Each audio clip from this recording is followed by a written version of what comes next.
예수님께서 지난 시간 이 악한 세대의 비판을 하시다가요, 오늘 본문에서는 25절에서 갑자기 하나님께 감사의 기도를 드리는 장면이 등장을 합니다.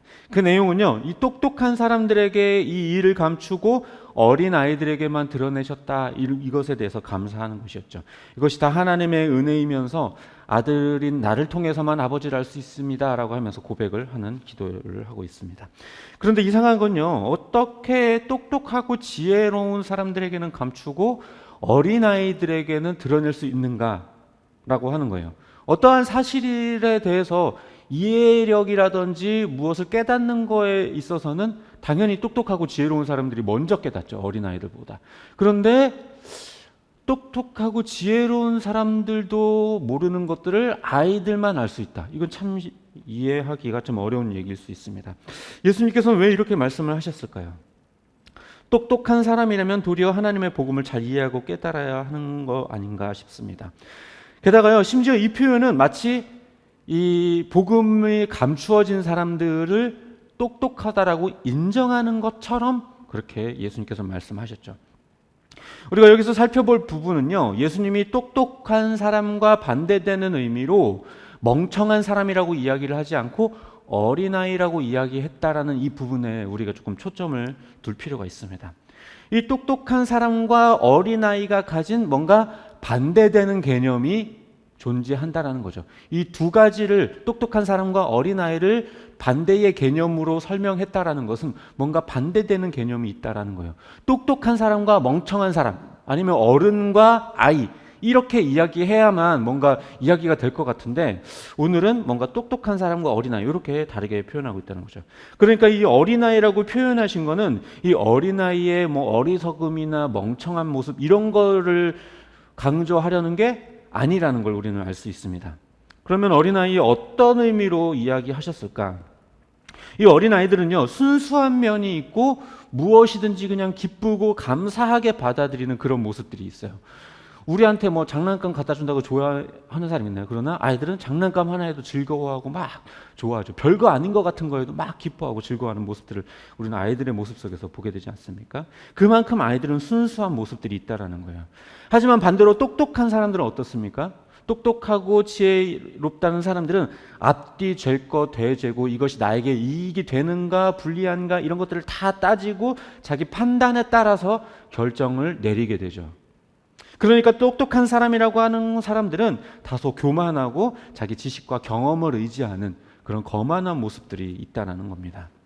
하지만 이 어린아이들은 주면 주는 대로 받고 자기 지식보다 주는 사람을 신뢰하여서 기꺼이 받는 모습들을 그런 아이들은 가지고 있습니다. 다시 말해, 이 어린아이라고 하는 이 표현은 진짜 나이가 어린 사람을 대상으로 말씀하셨다라기보다는 겸손한 사람을 의미한다라고 말할 수 있을 겁니다. 그리고 반대로 이 똑똑한 사람이라고 하는 것은 진짜로 똑똑한 사람을 이야기한다기보다는 스스로 똑똑하다라고 여기는 교만한 사람들을 의미한다라고 말할 수 있습니다. 그러니까 이 25절은 교만한 자들에게는 복음을 감추시고 겸손한 자들에게는 이 복음을 드러내어 주셨다라고 말하고 있는 것이죠. 그렇기 때문에 이 예수님께서 26절에서 말씀하신 것처럼 이것이 아버지의 은혜로운 뜻이 되는 거예요. 만약에 스스로 지혜롭다고 여기는, 그 똑똑하다라고 여기는 사람이 무언가를 깨닫는다면 어떤 생각을 가질까요? 뭔가를 깨달으면 내가 지식이 있고 내가 똑똑하니까 이거를 깨달았지라고 생각을 하지, 주는 사람이 줬기 때문에 내가 이해할 수 있었다라고 받아들이지 않죠. 또 무엇을 받아들이든지 간에 자기의 결정으로 받아들인 거라고 생각을 하지 은혜로 주어진 것이라고 생각을 하지 않을 겁니다. 결코 하나님이 일방적으로 자기들에게 내려준 은혜라고 생각하지 않을 거예요. 하지만 반대로 겸손한 사람들은요, 어떨까요? 무엇이든지 감사함으로 받죠.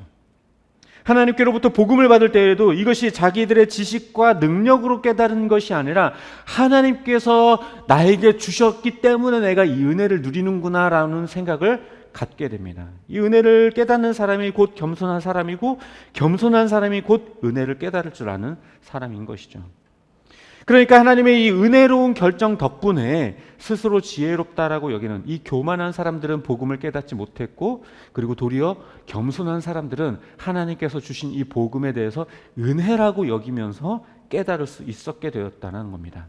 그렇기 때문에 이들은 하나님의 아들 이 예수를 깨닫게 되었고 알게 되었고 하나님에 대해서도 알게 되었다는 거죠. 그러나 반대로 이 교만한 사람들은 하나님의 아들 예수님에 대해서 알고 싶어도 알 수 없고 하나님에 대해서도 알지 못하게 되는 겁니다. 결론적으로 진짜 지혜라는 것은 무엇이냐? 스스로의 지식과 능력을 드러내고자 하는 그 교만에 있는 것이 아니라 도리어 겸손에 있다는 거예요.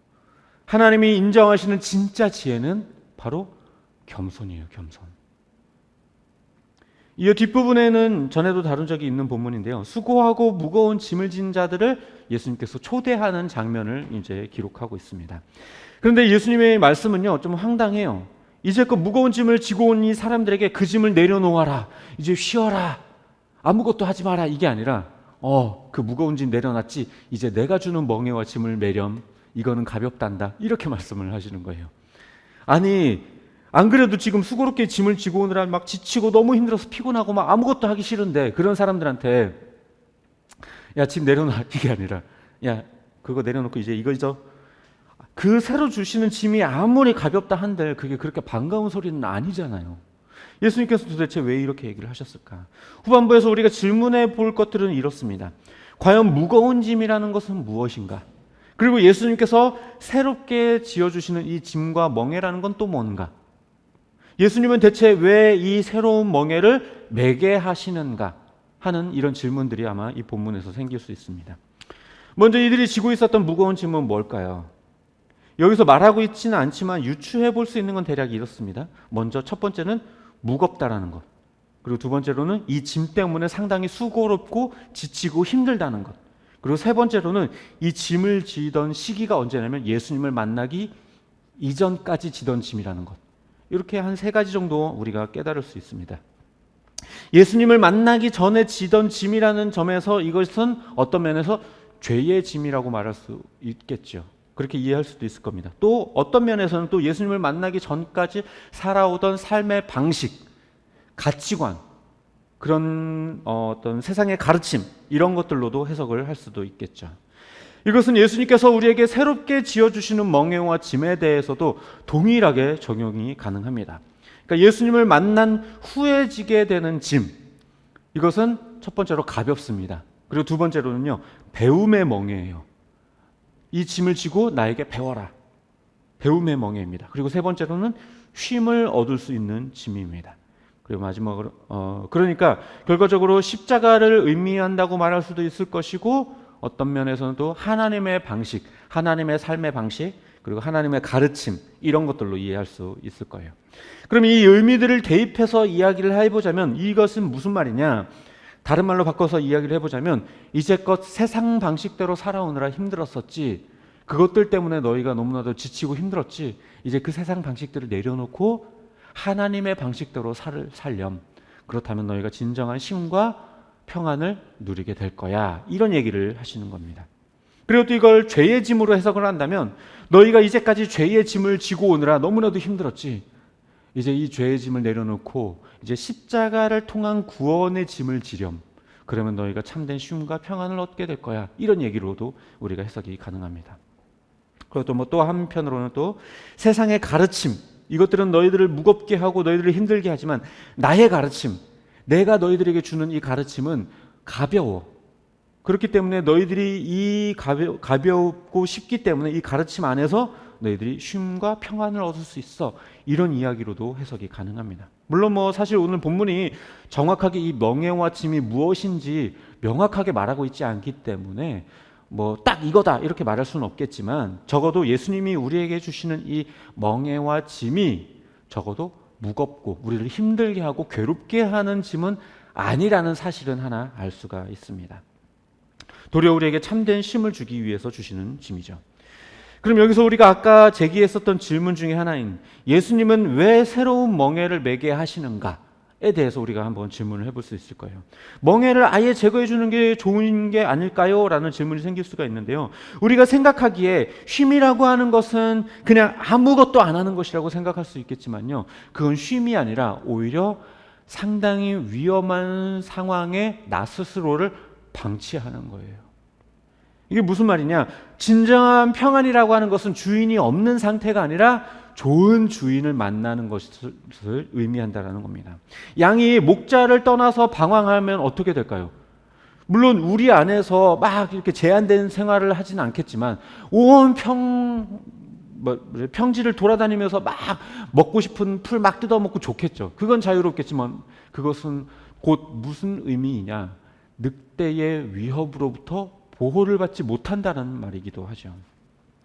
그러니까 결과적으로 이 양에게 진정한 평안이라고 하는 것은 늑대로부터 보호를 해줄 수 있는 좋은 목자를 만나는 것, 그것이 진짜 평안이라는 거예요.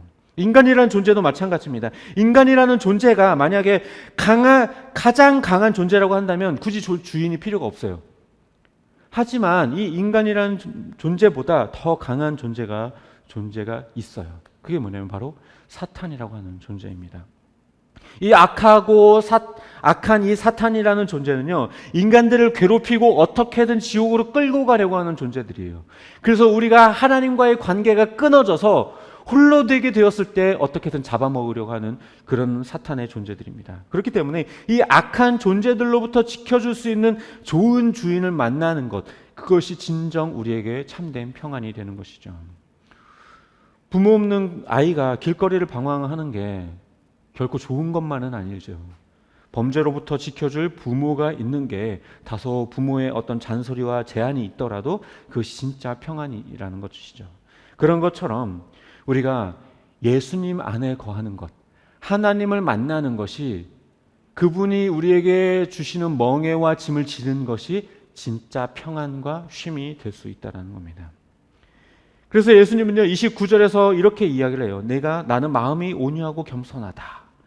이 말이 무슨 말이냐면요, 우리가 매는 멍에가 무엇이냐 이것도 중요하지만 그것보다도 이 멍에를 지어주는 사람이 누구냐, 우리에게 멍에와 짐을 주는 존재가 어떠한 성품을 가진 존재냐라는 것이 중요하다라는 얘기예요. 악한 사단은요 우리를 괴롭게 하고 힘들게 하는 멍에를 씌우려고 하지만 이 예수님은 온유하고 겸손하시기 때문에 우리에게 씌워주시는 이 멍에라고 하는 것은 우리에게 참된 쉼과 평안을 우리에게 허락해 주시는 멍에인 것이죠. 이제 두 문단을 합쳐보면 이렇습니다. 예수님께서는요 수고하고 무거운 짐진 이 사람들에게 참된 평안과 쉼을 주시겠다고 초대해요. 복음으로의 초대, 예수 그리스도 안에 거하는 참된 평안의 초대. 하지만 이 초대에 응할 사람들은 과연 결과적으로는 누구냐? 결과적으로는 겸손한 사람들입니다. 왜냐하면 교만한 자들에게 이 초대는요 그다지 매력적이지가 않아요. 물론 그들에게 감춰져 있기도 하지만요, 무엇보다 그들은 유불리를 따져가면서 판단하고 결정하기 때문에 그렇습니다. 이제 말씀을 정리하도록 하겠습니다. 복음은 우리에게 하나의 멍에와도 같습니다. 주의 울타리 안에서 참된 평안을 누리게 해주는 멍에인 것이죠. 우리에게 이 멍에를 씌우는 분은요 온유하고 겸손한 분이시기 때문에 우리를 괴롭게 하거나 우리를 힘들게 하고 지치게 하기 위해서 이 멍에와 짐을 메어주시는 것이 아니라 도리어 그분 안에 거하게 하기 위한 참된 평안과 쉼을 얻게 하기 위해서 우리에게 이 멍에와 짐을 주시는 분인 것입니다. 하지만 교만한 자에게 이 복음은 그야말로 자신을 올가매는 멍에로만 보일 것입니다. 주일날 놀러 가야 되는데 놀러 가지 못하고요, 쉬어야 되는데 쉬지 못하고요, 그리고 예수님을 믿음으로 말미암아 내가 편하게 밖에서 편하게 술도 마시고 거짓말도 하고 할 수 있는데 예수님을 믿으면 그런 것들을 하는 것에 대해서 뭔가 거리낌이 생기고 불편함이 생기고 뭔가 어려움이 생기기 때문에 그런 것들이 그렇게 좋은 조건으로 들리지가 않는 것이죠. 그들은 예수님이 허락하시는 이 복음에 대해서 냉소적이고 비판적이고 교만한 태도로 일관합니다. 결국에 겸손한 자에게 복음이 드러나 있다라는 말은요, 뒤집어서 말하자면 이 복음을 받아들이는 자는 겸손하고, 그리고 받아들이지 않는 자는 결국 스스로 똑똑하다고 믿는 교만한 자라는 뜻이 되기도 하는 것이죠. 하지만 우리가 착각하지 말아야 될 것은요, 우리가 교회에 다니고 설교도 듣고 복음에 대한 지식도 가지고 있기 때문에 나는 복음을 잘 알고 받아들인 사람이라고 우리는 착각해버릴 수가 있어요. 이게 무슨 말이냐?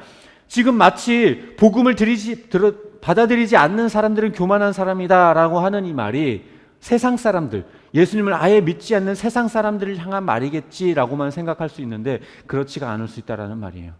아무리 교회에 와서 말씀을 듣고 설교를 듣고 성경에 대해서 많이 알고 한다 할지라도 그 사람 역시도 어쩌면 하나님의 복음을 받아들이지 않는 교만한 사람일 수도 있다라는 겁니다. 그냥 우리가 지식적으로 안다고 해서 그 복음을 안다라고 말할 수 있는 것은 절대로 아니에요. 지식적으로는요, 성경에 대해서 여러분들보다, 저와 여러분들보다 도올 김용옥이 훨씬 더 많이 알아요. 더 똑똑해요. 더 많이 알아요. 단순히 지식적으로 안다고 해서 아는 걸 안다라고 말하는 것이 아닙니다. 경험적으로 복음이 어떤 의미인가를 체험적으로 받아들이고 스스로를 낮출 수 있게 되는 것, 그 경험을 하는 게 진짜 아는 것이고 진짜 겸손한 자인 것이죠. 야고보서도 말을 하죠. 너희가 하나님이 한 분인 줄 알고 떴냐? 잘한다. 그거는 사탄 마귀들도 알아서 발발발 떤다. 이 말은 무엇이냐? 수용하고 받아들이는 것과 단순히 지식적으로 아는 것과 다르다라는 거예요. 그분을 내가 받아들이고 내 삶의 주인으로 인정하고 그분만을 모시고 살아가는 삶을 살겠다고 결단하는 것과 그냥 단순히 지식적으로 복음은 예수님이 십자가에 달려 죽으셔서 우리의 죄를 사해 주셨고 3일 만에 부활하셔서 우리를 구원해 주셨고 이런 것들을 아는 지식에 있지 않다라는 거예요. 바리새인들도요, 율법에 대해서 가장 잘 아는 사람이었고 가장 많이 알고 가장 많이 실천하던 사람들이었어요. 그렇다고 그들이 복음을 받아들이고 예수를 받아들인 사람은 아니었던 거죠. 그런 것처럼 우리가 교회를 다니고 성경을 많이 알고 복음에 대해 들어본 적이 있다 할지라도 이 복음이 내 생명과 직결된다라는 것을 깨닫고 예수님이 유일하게 내 삶의 주인이자 구세주이시라는 것을 믿어 받아들이고 은혜를 깨닫는 것까지 가지 않는다면 그저 자기 신앙에 만족하며 교만해진 것에 불과한 것입니다. 여러분들 스스로를 좀 돌아봤으면 좋겠습니다. 그저 지식적으로 아는 건지 예수 안에서 참된 멍에를 메고 평안을 누리며 살아가고 있는 것인지, 바라게는 지식에 머무르는 그런 교만한 자가 아니라 예수님이 주시는 멍에를 메고 참 평안을 누리는 겸손한 자의 삶을 사는 저와 여러분이 되시기를 주님의 이름으로 축복합니다.